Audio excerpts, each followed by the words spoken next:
মালাকুল মাউত আদম আলাইহিস সালামের কাছে আসলেন, বললেন আনা মালাকুল মাউত উকিলা বিকুম, আপনাদের জন্য আল্লাহ আমাকে বানিয়েছে রূহ কবজ করতে। ও আদম, আবুল বাশার, পৃথিবীর প্রথম মানব, প্রথম নবী, আপনার সময় শেষ, রেডি হন। কি হন? খেলা শুরু হয়, এখনই রূহ কবজ করে নিয়ে যাব। সাইয়েদনা আদম বলে, এখন আসছো কেন? আমার আরো 60 বছর বাকি আছে। মালাকুল মাউত বলে, না, আপনি রূহের জগতে আল্লাহর কাছে আপনার সন্তান দাউদকে কয় বছর দিয়েছিলেন? 60 বছরের জন্য 940 বছর আপনার জন্য লেখা। আমি এখন আপনার রূহ কবজ করতে চাই। সাইয়েদনা আদম বলে, আমি মানি না, আমি কাউকে দেই নাই। 60 বছর আমি দেই নাই, আমি আরো বাঁচব, আমি আরো বাঁচবো। 60 বছর আমি বাঁচবো, আমি দেইতেই নাই। মেয়ে যাও। মালাকুল মাউত আল্লাহর যে বলে, আল্লাহ দেয় নাই বলে, আসলে ভুলে গেছে। আসলে মানুষ ভুলে যায়, মানুষ বড্ড ভুলে যায়। আমরা অনেক সময় খাইয়াও কই খাই নাই, অনেক কিছু আপনি দিছিলেন কিন্তু ভুলে যাই। গলার নিচ দিয়ে নেওয়ার পরে কই তুমি কিচ্ছু দেও নাই। আছে না নাই? নাসিয়া আদম ফানাসিয়া বানু, আদম আলাইহিস সালাম ভুলে গেছেন, তাই আমরাও ভুল করি, ঠিক কিনা? এজন্য আমাদের নেতারাও বলে এটা দেবো ওটা দেবো, নির্বাচনের পর সব ভুলে যায়। আছে না নাই? ওই যে আদম আলাইহিস সালাম বলছে, আমরা ভুলে যাই। অন্যদের দোষ কি? ভুলে যায়, বেমালুম ভুলে যায়। আল্লাহ বললেন, মালাকুল মাউত আর জোরাজুরি করো না, 940 নয়, ঠিক 1000 বছর পরে আদমের কাছে যাবা। আমি আমার আদমের ভাগ্যে এই জিনিসটাই রেখে দিয়েছিলাম রে মালাকুল মাউত। আমি আগ থেকে এটাই রেখেছি, আমি জানতাম সে বলে যাবে। চিল্লা এখন সুবহানাল্লাহ। তার মানে পৃথিবীর সবচেয়ে লম্বা মানুষ, 60 হাত লম্বা, এত শক্তিশালী আদম আলাইহিস সালাম শ্রীলঙ্কা প্রথম নেমেছিলেন। 1 লাফ দিলে আদম আইন চলে যাইতেন। সুবহানাল্লাহ। কি লম্বা মানুষ, থাকতে পারছে? কথা নাই, গোবে ধরছে। শেষ করে দেই, হ্যাঁ? আর কয়েক মিনিট চলবে, চলবে চলবে। তাকবীর দেন, লিল্লাহি তাকবীর। আদম আলাইহিস সালাম চলে গেলেন। ওনার পরের নবী ইদ্রিস আলাইহিস সালাম, উনি মরে নাই। ইদ্রিস আলাইহিস সালাম মরছে, কে বলছে? উনিও মরেছেন। তবে ওনার মৃত্যুর আজীব এক ঘটনা আছে, অনেক লম্বা কথা। এক ফেরেশতার সাথে ওনার বন্ধুত্ব হয়েছিল। বলেছিলেন, আমি আকাশ দেখতে চাই, আল্লাহর কাছে অনুমতি চাই। আল্লাহ বলল, ঠিক আছে, ইদ্রিসকে আকাশে ঘুরাও। প্রথম আকাশে ঘুরলেন, দ্বিতীয় আকাশে ঘুরলেন, তৃতীয় আকাশে ঘুরলেন, চতুর্থ আকাশে ঘুরলেন। ইন দ্য মিন টাইম চতুর্থ আসমানে মালাকুল মাউত পৃথিবীর দিকে নেমে আসছিল। ওই ফেরেশতা বলে, মালাকুল মাউত আপনি কই যান? মালাকুল মাউত বলে, একটু আগে আল্লাহ ফরমান জারি করেছে, চতুর্থ আসমানে আমার নবী ইদ্রিসের রূহ কবজ করো। সুবহানাল্লাহ। আমি বললাম, আল্লাহ আপনার পাঠানো নবী সাইয়েদনা ইদ্রিস থাকে দুনিয়ায়, চতুর্থ আসমানে পাবো কই? আল্লাহ কয়, কথা নাই, দৌড় দে। আমি দৌড় দিলাম, এসে দেখি ইদ্রিস আলাইহিস সালাম এখানে রেডি। সুবহানাল্লাহ। ওয়া রাফা'নাহু মাকানান আলিয়্যা। ইদ্রিস আলাইহিস সালামের রূহ কবজ দুনিয়ায় হয় নাই, চতুর্থ আকাশের মধ্যে হয়েছে। একটু চিৎকার করে পড়বেন সুবহানাল্লাহ। এরপরে সুলাইমান আলাইহিস সালাম, উনি তো মরে নাই, মরছে। উনি জিন চালাইতো, উনিও মরবে। শক্তিশালী একজন নবী ছিল। উনি মালাকুল মাউতকে বলেছিলেন, মালাকুল মাউত আমার মৃত্যুর সুয়াইয়া, সামান্য কিছু আগে আমারে বইলো, আমার একটা কাজ আছে। মালাকুল মাউত মৃত্যুর কিছু সময় আগে এসে বলল, সুলাইমান টাইম ইজ আপ, সময় শেষ, অল্প কিছু সময় বাকি, কি করবেন করেন। সাইয়েদনা সুলাইমান জিনদেরকে ডাকলো, ও জিনেরা, বিশাল একটা প্রজেক্ট আছে, প্রজেক্টে কাজ শুরু করো। আর কিছু জিনকে বললো, চারদিকে গ্লাস ফিটিং করা একটা রুম বানাও। সাইয়েদনা সুলাইমান আলাইহিস সালাম গ্লাস ফিটিং করা রুমের ভেতরে ঢুকলেন। এই রুমে ঢুকার দরজা নাই, হাতে একটা লাঠি নিলেন। কি নিলেন? লাঠির মধ্যে ভর করে দাঁড়িয়ে রইলেন আর জিনদের দিকে তাকিয়ে রইলেন। জিনেরা এত বদমাশ ছিল, সাইয়েদনা সুলাইমান দাঁড়িয়ে না থাকলে কাজ করতো না, ছিল ফাঁকিবাজ। কি ছিল? দাঁড়ায় না থাকলে আজও লোকজন কাজ করতে চায় না, ঠিক কিনা? মালিক দাঁড়ায় থাকলে ঠিকই কাজ হয়ে যায়। সুলাইমান আলাইহিস সালাম লাঠির মধ্যে ভর দিয়ে দাঁড়িয়ে রইলেন আর বললেন, কাজ করো। জিনেরাও কাজ শুরু করলো। ওদিকে মালাকুল মাউত এসে বলে, ও সুলাইমান সময় তো শেষ। সুলাইমান বলে, সমস্যা নেই, রূহ কবজ করো। উনি লাঠির মধ্যে ভর দিয়ে দাঁড়িয়ে রইলেন। গ্লাস ফিটিং করার রুমের ভিতরে কোরআন সাক্ষী। মালাকুল মাউত ওইভাবে লাঠিতে ভর দেওয়া অবস্থায়, দাঁড়ানো অবস্থায় সাইয়েদনা সুলাইমান আলাইহিস সালামের রূহ কবজ করে নিলেন।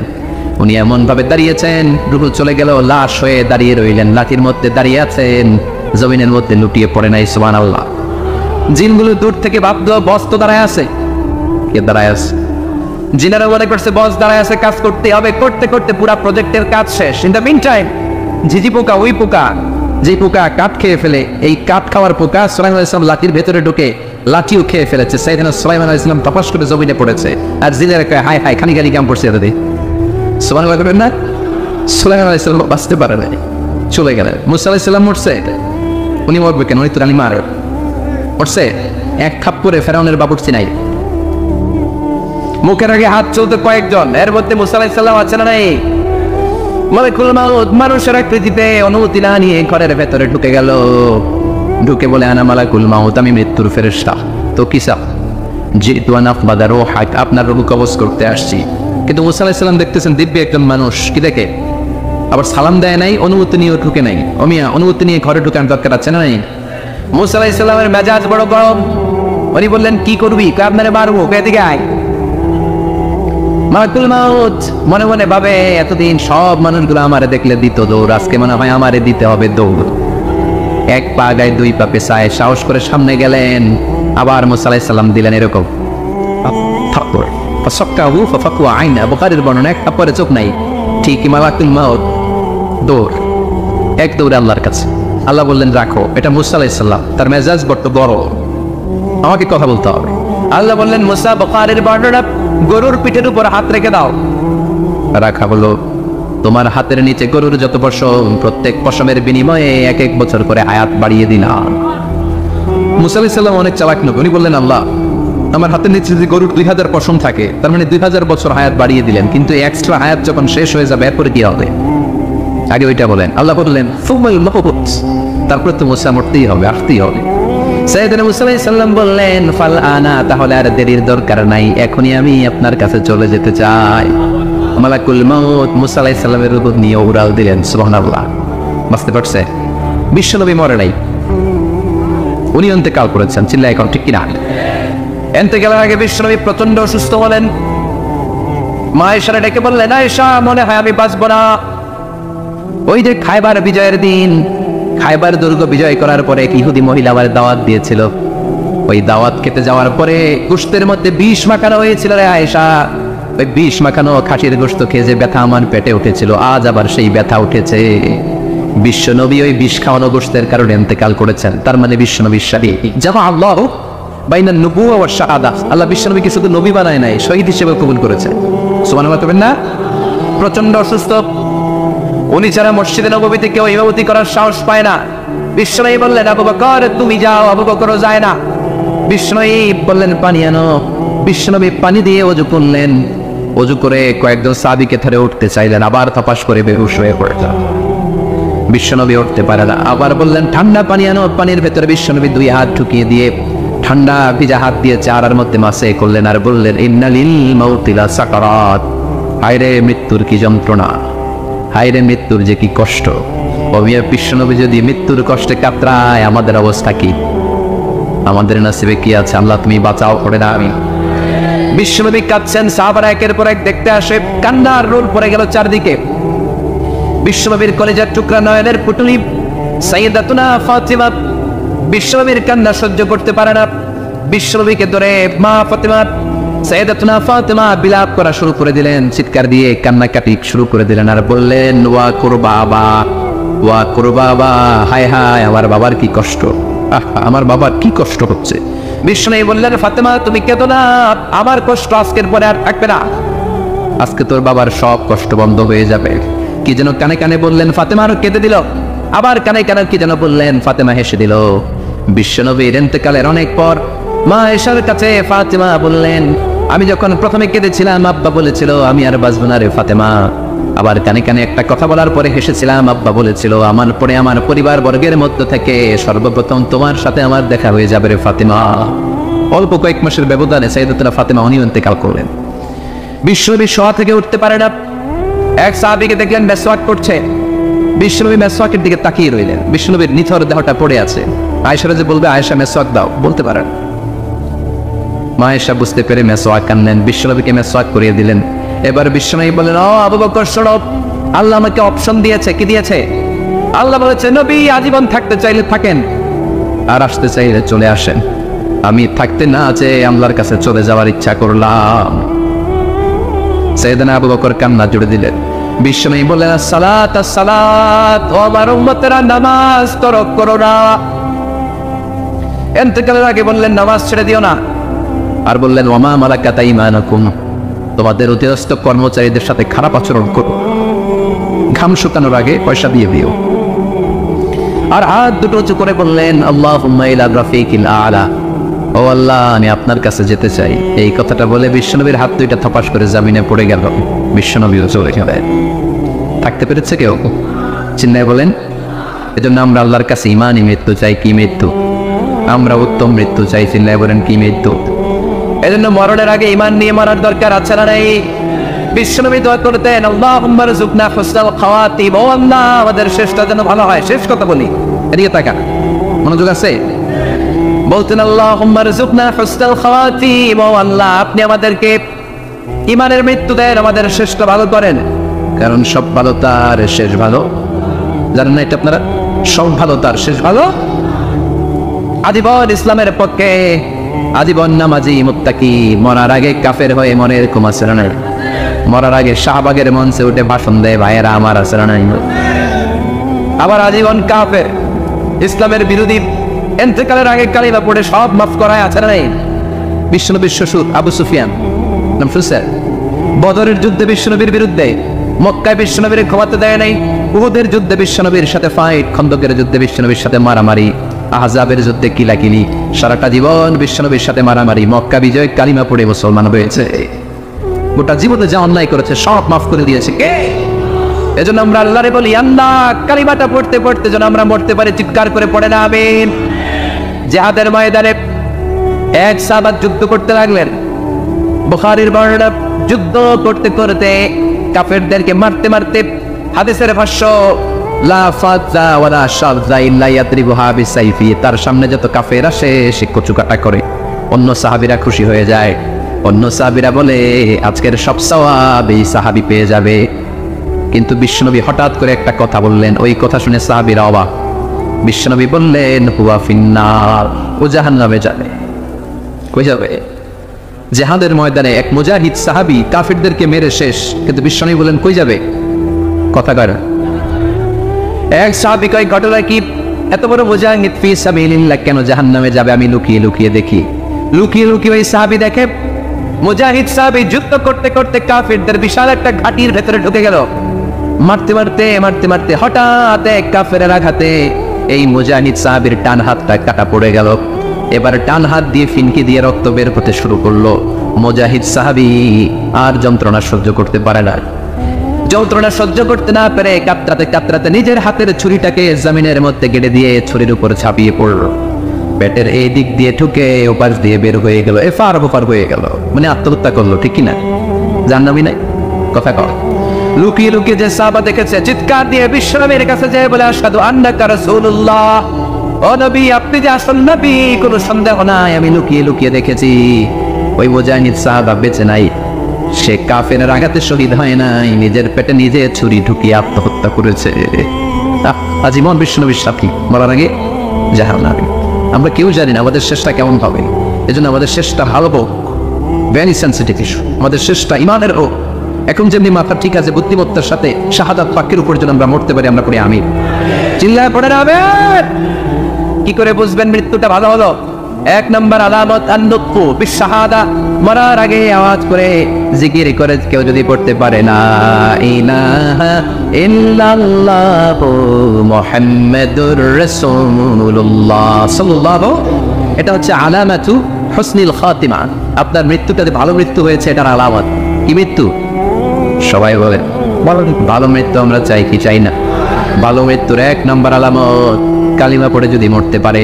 বিশ্বনবী বলেন মান কানা আখিরু কালামিহি লা ইলাহা ইল্লাল্লাহ, যে ব্যক্তির সর্বশেষ কথাটা হবে, বাক্যটা হবে লা ইলাহা ইল্লাল্লাহ, দাখালাল জান্নাহ, সে জান্নাতি হয়ে যাবে। সুবহানাল্লাহ পড়ে। এরপরে বিশ্বনবী বললেন আল মুমিনু ইয়ামুতু বিজাবি ইরকিল জাবিন, মুমিন যখন মারা যায় তার কপাল কেঁপে যায়। সুবহানাল্লাহ পড়েন। হাত যাবে না, পা যাবে না, মুমিনের কপাল ঘামে। সুবহানাল্লাহ। এজন্য কেউ মারা গেলে কপালের মধ্যে হাত দিবেন, দেখবেন এই ঘামের মধ্যে একটা জান্নাতি ঘ্রাণ আছে। সুবহানাল্লাহ। আল্লাহ আমরা যখন মরে যাব আমাদের কপালটা যেন এরকম ঘেমে যায়। আমিন পড়েন। আর জোরে আমিন। আল মুমিনু ইয়ামুতু বিআরাকিল জাবিন, মুমিন মারা গেলে তার কপাল ঘামে। কপাল ঘামলে বুঝতে হবে এটা ভালো মৃত্যু, ইমানি মৃত্যু। চিল্লায় বলেন ঠিক কিনা? এরপরে বিশ্বনবী বললেন ফি লাইলাতিল জুমআ, জুমার রাতে যদি মরে, আও ফি শাহরি রমাদান, কিংবা রমজান মাসে যদি মরে, আও ফি সাফারিল হজ, কিংবা হজের সফরে যদি মরে, বাংলার জমিন থেকে অনেক হাজিরা হজ করতে যায়, অনেকে ওইখানে যে আরাফাতের ময়দানে মারা যায়, এরকম হাজি আসতে না, খুশনসিব, এটা খুশনসিব। আলহামদুলিল্লাহ পড়ে মনের পথে অবিচল থেকে আমার মরণ যেন হয়, চিল্লায় পড়ে না আমিন। তার মানে কে কোথায় মরবো আমরা কেউ জানি নাকি? ওমা তাদরি নাফসুম বিআইয়ি আরদিন তামুত, কোন জায়গায় মরবা কখন মরবা কেউ আমরা জানি না, কিন্তু মরবো সবাই জানেন, ঠিক কিনা? কুল্লু নাফসিন যায়িকাতুল মাউত, প্রত্যেকটি আত্মার মৃত্যুবরণ করতে হবে, এটা আমরা সবাই জানি। The most certain thing in life is death, but the most uncertain thing in our life is the time of death.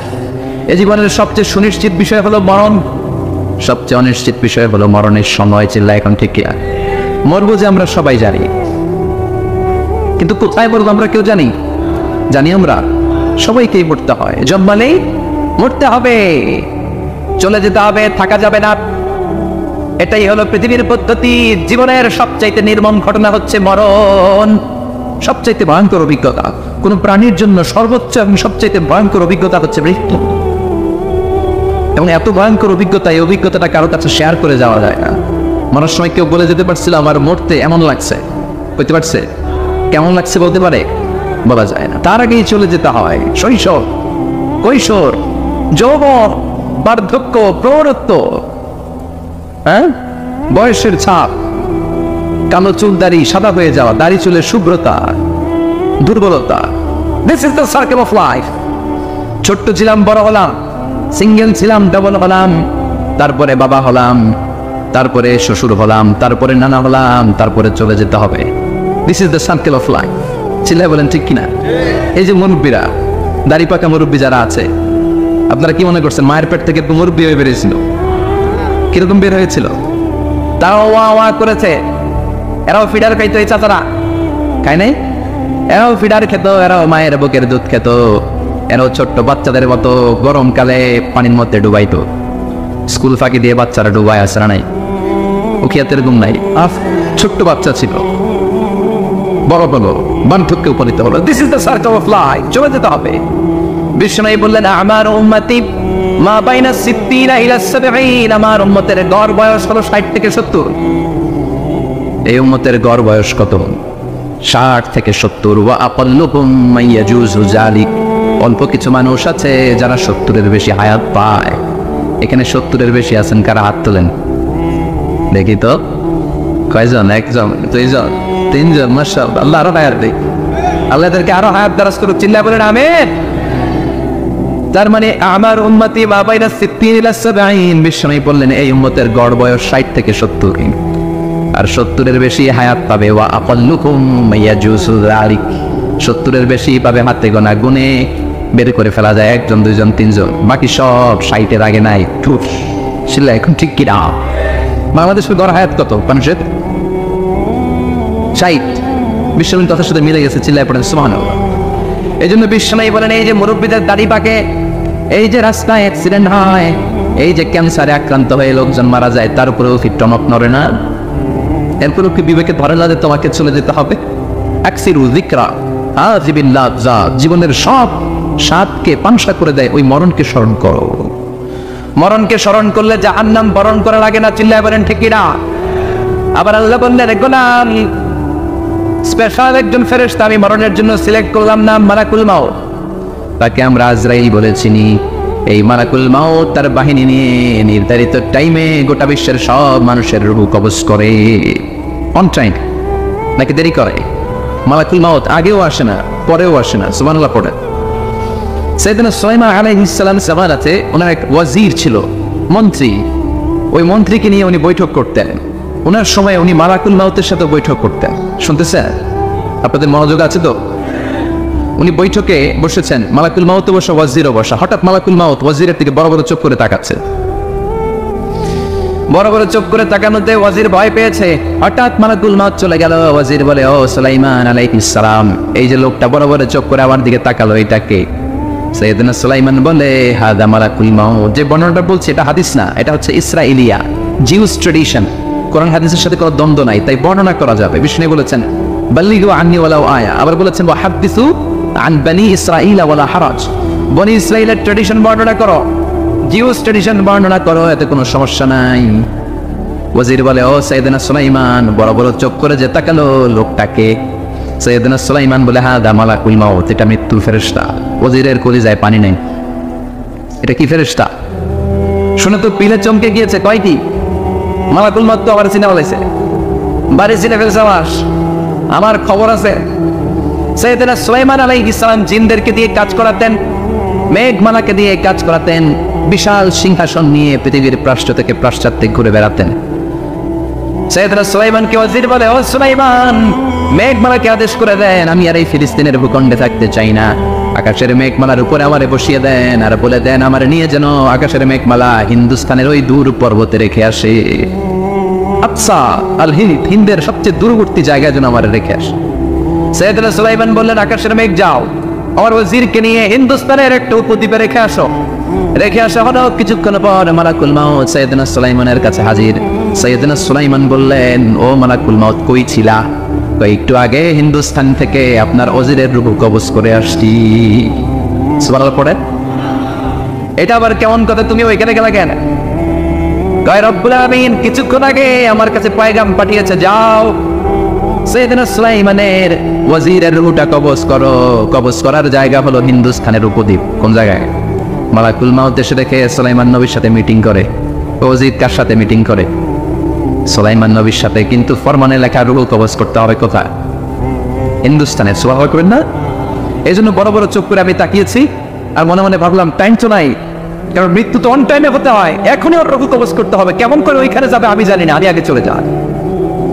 মালাকুল মাউত চলে গেল, যে দেখে ওই জায়গায় ওয়াজির হাজির। সাথে সাথে রূহ কবজ করে আল্লাহর কাছে চলে গিয়েছে। পড়েন সুবহানাল্লাহ।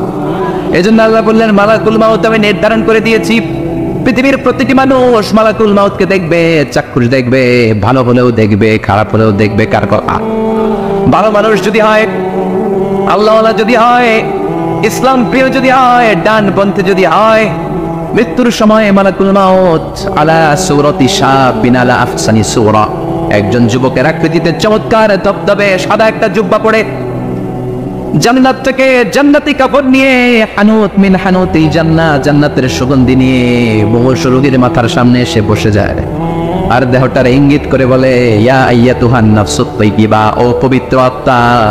আরেক বর্ণনায় এসেছে, ইয়া আইয়াতুহান নাফসুল মুতমাইন্না, ও প্রশান্ত আত্মা, উখরুজি ইলা মাগফিরাতিম মিনাল্লাহ, আল্লাহর ক্ষমার দিকে বের হয়ে আসো। উখরুজি ইলা মাগফিরাতিম মিনাল্লাহি ওয়া রিদওয়ান, আল্লাহর ক্ষমার সন্তুষ্টির দিকে রূহটা বের হয়ে আসো।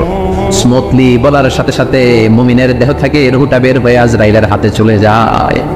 স্মুথলি বলার সাথে সাথে স্বাচ্ছন্দ্যে আনন্দে মুমিনের দেহ থেকে রূহটা সা করে বের হয়ে মালাকুল মাউতের হাতে এসে পড়ে। পড়েন সুবহানাল্লাহ। আল্লাহ এমন মৃত্যু তুমি আমাদের নসিবে রেখে দিও, চিৎকার করে পড়েন আমিন। আর যারা ইসলাম মানে নাই, আর যারা কোরআন মানে নাই, আর যারা দিন কায়েমের আন্দোলন করে নাই, দিনকে ভালোবাসে নাই, বামার রামপন্থী ছিল, নাস্তিক ছিল, ইসলাম বিরোধী ছিল, তাদের কাছেও মালাকুল মাউত আসে কি আসে না? চিল্লায় বলে না, সে কি আসে না? তাদের কাছেও আসে, কিন্তু আলা সূরাতি আকবাহি রাজুল, একজনের চেহারা যত ভয়ঙ্কর হতে পারে, যত নিকৃষ্ট হতে পারে, এরকম ভয়ঙ্করতম নিকৃষ্ট দুর্গন্ধওয়ালা একটা চেহারা নিয়ে আসে। রিজলাহু ফিল আরদ, পা থাকে জমিনে, রাসুহু ফিস সামা, হাদিসের বর্ণনা, পা দুইটা জমিনে, মাথা আকাশে। এসে দমক দিয়ে জালিমের মাথার সামনে এসে বলে, ইয়া আইয়াতুহান নাফসুল খাবিসা, হে পাপাত্মা, হে অপবিত্র আত্মা, উখরুজি ইলা সাফাতিল্লাহি ওয়া গাদাবিহি, আল্লাহর রাগের দিকে, আল্লাহর অসন্তুষ্টির দিকে বের হয়ে আয়। মালাকুল মাউতের এই অর্ডার পাওয়ার সাথে সাথে রূহটা কিন্তু বের হয় না। মুমিনের রূহকে ডাক দিলে যেমনি স্মুথলি বের হয়, কাফেরের রূহ এভাবে বের হয় নাই। কথা বলেন, রূহটা ডানে যায়, ফাতাতাফাররা, একবার রূহটা ডানে যায়, আবার রূহটা পায়ে যায়, আবার সামনে যায়, পায়ে যায়, হাতের মধ্যে ঢুকে ডানে বায়ে যায়। মালাকুল মাউত আবার ধমক দিয়ে বলে, ইয়া আইয়াতুহান নাফসুল খাবিসা, পাপাত্তা বের হয়ে আয়। রূহটা আবার ডানে যায়, বায়ে যায়, সামনে যায়, পেছনে যায়। এবার খপাস করে মালাকুল মাউত রূহকে ধরে টান ধরে, সারা দেহটা থেকে প্রাণ রস সিক্ত করতে করতে দেহ থেকে রূহটাকে টেনে হিচড়ে বের করে আনে, আর মুমূর্ষ রোগীটা চিৎকার মারতে থাকে। পড়েন না আউযু বিল্লাহ। একটা জীবন্ত ছাগল, একটা জীবন্ত ছাগলের চামড়াগুলো জবাই না দিয়ে কেউ যদি টেনে টেনে বের করে, ছাগল জবাই হয় নাই, কিন্তু চামড়া এক পাশ থেকে টেনে টেনে টেনে নিচে আপনি গা থেকে বের করলে যত কষ্ট হয়, এর চেয়েও বেশি কষ্ট দিয়ে মালাকুল মাউত বামপন্থী আর কাফিরদের রূহটা দেহ থেকে বের করে আনে, পড়েন নাউযুবিল্লাহ। আমাদের রূহটা যেন আল্লাহ, মুমিনদের রূহ আপনি যেভাবে কবজ করেন ওইভাবে যেন আমাদের রূহটা বের হয়ে আসে। আর জোরে পড়েন আমিন। এজন্য আল্লাহ বললেন, বাল তু'থিরুনাল হায়াতাদ দুনিয়া ওয়াল আখিরাতু খায়রুন ওয়া আবকা। পাগলের মতো হচ্ছন্ন হয়ে এই দুনিয়াটার পেছনে ছুটে বেড়াও, এই দুনিয়া আসল নয়, আখিরাত হলো আসল। চিল্লায় বলেন ঠিক কিনা? অস্থির, আমরা অস্থির, আমরা ব্যস্ত দুনিয়ার লোভে আর মোহে পড়ে আমাদেরকে যে মরতে হবে, চলে যেতে হবে, এটা ভাবার সময় আমাদের নাই। চিল্লাই কাম ঠিক কিনা? এজন্য বলা হয় মুতু ক্বাবলান তামুতু, মরার আগে একবার মরো। হাসিবু ক্বাবলান তুহাসাবু আলাইক, তোমার হিসাব কিয়ামতের দিন করার আগে তুমি তোমার হিসাব করো। জীবনে কি কি পাপ করেছি আমি জানি, আমার চেয়ে ভালো কেউ জানে না। চিল্লায় বলেন ঠিক কিনা? কি কি অন্যায় করেছি আমার হৃদয়ের মধ্যে কথাগুলো আছে না নাই? পৃথিবীর কেউ না জানলেও আমি জানি কি জানি না? পৃথিবী না জানুক আমি তো জানি, আমি কি পাপ করেছি হায়। পৃথিবী না জানুক আমি তো জানি, আমি কি পাপ করেছি হায়। আমার পাপের করলে বিচার, বাঁচার উপায় নাই আমার। দয়াময় প্রভু মাফ করো আমায়, মাফ করো আমায়। পড়ে না আমি আর যদি আমিন। এজন্য হাসিবু ক্বাবলান তুহাসাবু আলাইক, তোমার হিসাব বসার আগে নিজে হিসাব করো কি কি করলা। আসল মরণের দিন শটান হয়ে তো শুয়ে পড়ো ভাই, মরার আগে আরেকবার মরো। মরার আগে আরেকবার কি করবেন? কথা বলেন, মরার আগে কি করতে হবে? হঠাৎ একদিন বিছানায় শটান হয়ে শুয়ে যান, চক্ষুটা বন্ধ করেন, ভাবেন মরে গিয়েছেন, এই তোমার কুলমাউত চলে এসে রুহুটা নিয়ে গেল। আত্মীয় স্বজন চিৎকার চেঁচামেচি শুরু করে দিল, কান্নার রোল পড়ে গেল চারদিকে। মাইকের মধ্য দিয়ে, মসজিদের মাইকে অ্যানাউন্স হয়, অমুক এলাকার নিবাসী অমুক ভাই আমাদের মধ্যে দুনিয়ায় নাই, তার জানাজা হবে এশার নামাজের পর। সবাই এসে রুহের মাগফিরাত করে, সবাই আপনারে দেখতে আসবে, কেঁদে কেঁদে লোকজন আপনারে কবর দিতে আসবে। চিল্লায় বলেন ঠিক কিনা? কেঁদে কেঁদে সবাই আসবে, দেখার জন্য আসবে। ছেলেগুলো কাঁদবে, স্ত্রী কাঁদবে, বাবা মা কাঁদবে, বন্ধু বান্ধব কাঁদবে, আর ঘরের মধ্যে রাখা হবে না। এবার আপনাকে গোসল দেওয়ার পালা। চক্ষু বন্ধ করে চিন্তার দরকার আছে না নাই? কথা বলেন। হঠাৎ করে, হঠাৎ করে শুনবি একদিন আমার মৃত্যুর খবর।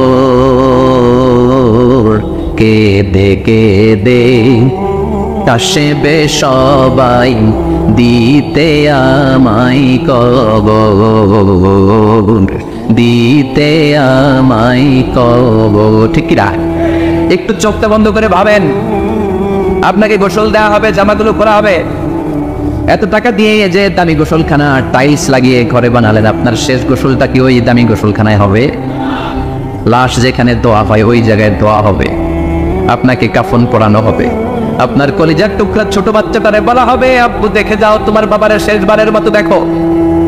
আপনার বাবা মা শেষবারের মতো একটা নজর দিয়ে আপনার চেহারাটা দেখে নিবে। বন্ধু বান্ধবরা শেষবারের মতো একবার আপনারে দেখে নিবে। জানাজার জায়গায় নেওয়া হবে। হবে না এই ঘটনাটা আমাদের? হ্যাঁ, হবে কি না? হাজার হাজার মানুষ শেষ বিদায় দেওয়ার জন্য আসবে। চারটা তাকবীর দিয়ে ইমাম নামাজ শুরু করবে, আল্লাহু আকবার, আল্লাহু আকবার, আল্লাহু আকবার, আল্লাহু আকবার বলে নামাজ শুরু করবে। নামাজ শেষ, এবার পালকিতে করে কবরে যাওয়ার বাবা। যেতেই হবে, যেতেই হবে। পালকিতে করে লোকজন নিতে শুরু করবে। কবরস্থানের ওই জায়গায় যেখানে মানুষ বছরে মানুষ না মরলে যায় না, ওই গহীন নিঝুম কবরস্থানে ঢুকানো হবে। পালঙ্ক থেকে নামিয়ে আপনার জন্য করে রাখা আগ থেকে কবরটার মধ্যে শুইয়ে দেয়া হবে। উপরে বাঁশ দিয়ে ছাউনি, শেষবারের মতো সবাই দেখে বাঁশের ছাউনির উপরে মাটি চাপা দিবে।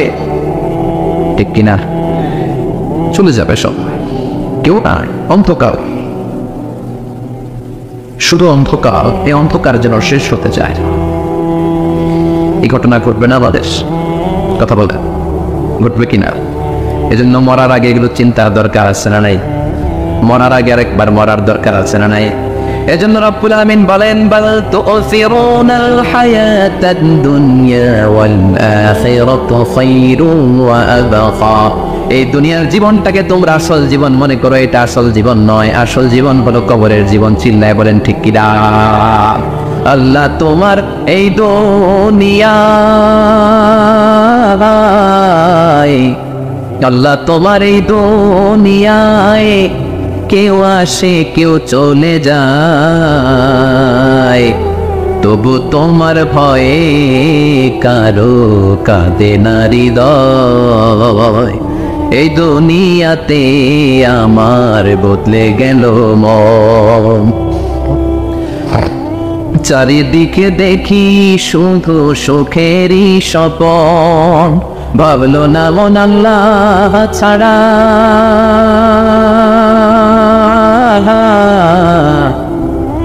ভাবলো না মন আল্লাহ ছাড়া নেই কোনো উপায়, তবু তোমার ভয়ে কারো কাঁদে না হৃদয়। ঠিক কিনা?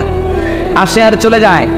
প্রতিদিন মাইকে অ্যানাউন্স শুনি, অমুক এলাকার অমুক লোক নাই, দাদা গেল, বাবা গেল, বড় ভাই গেল, আত্মীয় স্বজন গেল, আমাকেও যেতে হবে, এই চিন্তা মাথায় নাই। চিল্লা এখন ঠিক কিনা? এজন্য লাইফটা হলো one time, one chance, second কোনো চান্স আপনাকে দেয়া হবে নাকি?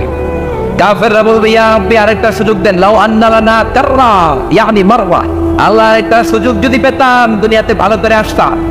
আল্লাহ বলবেন, ইন্নাহা কালিমাতুল কাইলুহা, এটা শুধু তাদের মুখের কথা, তাদেরকে আবার সুযোগ দিলেও তারা কিচ্ছু করবে না। চিল্লা এখন ঠিক কিনা? এজন্য একটা চান্স আমরা পেয়েছি, এই দুনিয়ার ওয়ান চান্সে আমরা ভয় পাবো একজনকে। চিল্লায় বলেন তিনি কে? এজন্য যেতে আমাদেরকে হবে। এই মরণ থেকে পালানোর কোনো সুযোগ কেউ পালাতে পারে নাই। এই মরণ হলো আখিরাতের প্রবেশদ্বার। মরণ নামক পালকিতে চড়ে আমরা কবরের ভেতরে ঢুকি। মরণ হলো প্রথম পর্ব, কবর হলো দ্বিতীয় পর্ব। যেরকম ঠিক কিনা? এজন্য বিশ্বনবী বললেন, আল কবর রাউদাতুম মিন রিয়াদিল জান্নাহ ওয়া হুফরাতুম মিন হুফারিন নার। কবর হলো কারো জন্য জান্নাতের বাগান, কারো জন্য জাহান্নামের গর্ত। আমরা বলি, আল্লাহ আমাদের কবরটারে জান্নাতের বাগান বানাও। আর জোরে পড়ে না আমিন। আবার বিশ্বনবী বললেন, ইন্নাল কবর আউয়াল মানজিল মিন মানাজিলিল আখিরা। কবর হলো আখিরাতের মানজিলগুলোর প্রথম মানজিল। আখিরাতে একটার পর একটা অনেকগুলো স্টেশন আপনাকে পার হতে হবে। প্রথম স্টেশনটার নাম হলো কবর। প্রথম স্টেশনের নাম কি? এই কবর নামক স্টেশনে যদি আপনি মাফ পেয়ে যান, সামনের সব স্টেশনগুলোতে মাফের ব্যবস্থা করবে কে? আল্লাহ। আর কবর নামক স্টেশনে যদি ধরা খেয়ে যান, আপনার মায়ের আসানা নেই। লাশটাকে যখন রাখা হয়, লাশটা চিনে কে আমারে রাখলো, কে আমাকে তো করলো, কে আমারে কাফন পড়ালো। এই জন্য বিষ্ণু বলেছেন, মৌর্ষের সামনে বসে বসে পড়ো, লা ইলাহা ইল্লাল্লাহু মুহাম্মাদুর রাসূলুল্লাহ নাফতিনু মাউতাকুম। লা ইলাহা ইল্লাল্লাহ, মৌর্ষের সামনে দাঁড়িয়ে দাঁড়িয়ে পড়ো লা ইলাহা ইল্লাল্লাহ। এই লা ইলাহা হচ্ছে জীবিতদের জন্য কালিমা, আর আমরা মরার পরে এই জিকির করি। ঠিক না? আমাদের দেশের অনেক জায়গায় লাশ নিয়ে কবরে যাওয়ার সময় লা ইলাহা পড়ে না। না, এটা আগের জিকির, মরার আগের জিকির। মরার আগে আপনাকে অ্যানাউন্সমেন্ট দিতে হবে, আল্লাহ ছাড়া কোনো ইলাহ নাই, বিশ্বনবী হচ্ছেন শেষ নবী এবং রাসূল। চিল্লায় বলেন ঠিক না? লাশটাকে যখন রেখে দেওয়া হয়, বিশ্বনবী যত মানুষকে কবরে রেখেছে, তারপরে দাঁড়িয়েছেন আর বলেছেন, ইস্তাগফিরু লিআখিকুম, তোমার ভাইদের জন্য তোমরা দোয়া করো, ফাইন্নাহু আনা ইউসাল, এখনই তাকে কবরে সওয়াল করা হবে। কবরে প্রশ্ন আসছে না নাই? কথা বলেন। বিশ্বনবী খাদিজাতুল কুবরা, ওনার প্রথম স্ত্রী খাদিজাতুল কুবরা তাহেরাকে কবরের মধ্যে রেখে দিয়ে কাঁদতে শুরু করলেন, চোখের পানি ছেড়ে অনেক দোয়া করলেন। দোয়া শেষে সব সাহাবারা ঘরে ফিরে যায়, বিশ্বনবী যায় না। সাইয়েদনা আবু বকর বললেন, ও নবী চলেন ঘরে যাই। অনেক তো দোয়া করলেন, বিশ্বনবী বললেন, আবু বকর তুমি যাও, আমি যাব না। এইটা সাধারণ মহিলা না, এটা বিপদের দিনের সঙ্গিনী খাদিজা। মক্কায় যখন আমার কেউ ছিল না, খাদিজা আমারে বলে নাই।